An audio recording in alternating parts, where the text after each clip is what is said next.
I am curious, when you were saying I don't think Vince was sold, I heard a really smart wrestling mind, and I probably shouldn't say their name.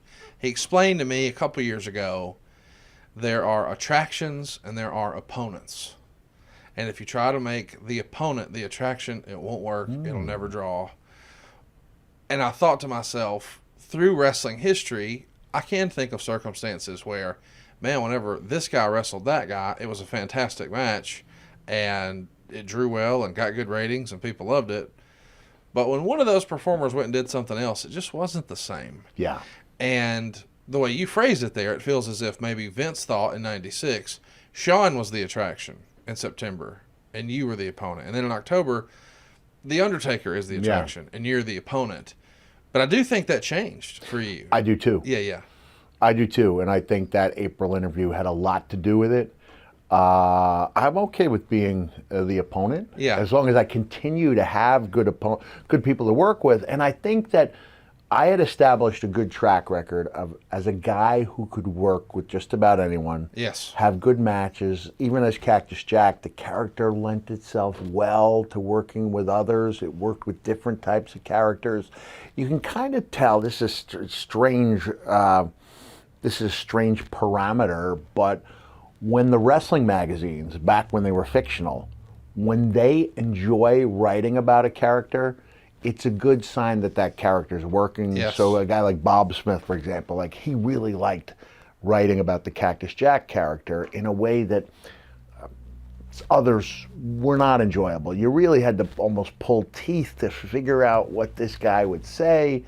And I think I had that going for me in that I had a track record, one that Mr. McMahon was not aware of, but nonetheless, I had confidence that I could produce if you put me out there with good people or even with greener talent. And I think the program I had with Van Hammer is indicative of that, to say, hey, a lot of people want to dog the guy. He was a good-looking guy. Yes. He was a very good athlete.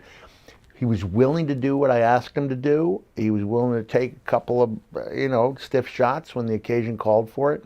And we put some good points up on the board. But again, this is all beneath Vince's radar. He only knows what he sees on that 13-inch monitor backstage. And I'd say you're probably right on the money when you say I was a good opponent, not yet an attraction.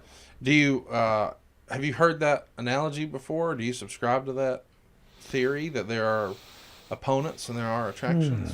I'm going to give that some thought. I think when someone continually proves that he's a good opponent, he becomes an attraction. Case in point, Becky Lynch. Yeah. Becky, when she turned on Charlotte, I was watching, I can't remember where I was, but with a group of people, and when the fans were chanting, "You deserve it," they thought they were chanting, "You deserve this" to Charlotte, like you deserve to be turned on. And I said, no, I think they're chanting, "You deserve it" to Becky. And they said, "Deserve what?" I said, the push they think this signals is coming. So I think when you consistently put, well, I'm using numbers, even though it's not technically numbers, but you consistently putting good matches on the board, and the crowd now is smarter, for lack of a better word, but more discerning. Yes. They're not just buying what we are attempting to sell them, and we've seen that time and time again, or else Stone Cold Steve Austin never becomes who he is because he wasn't factored in as a major star.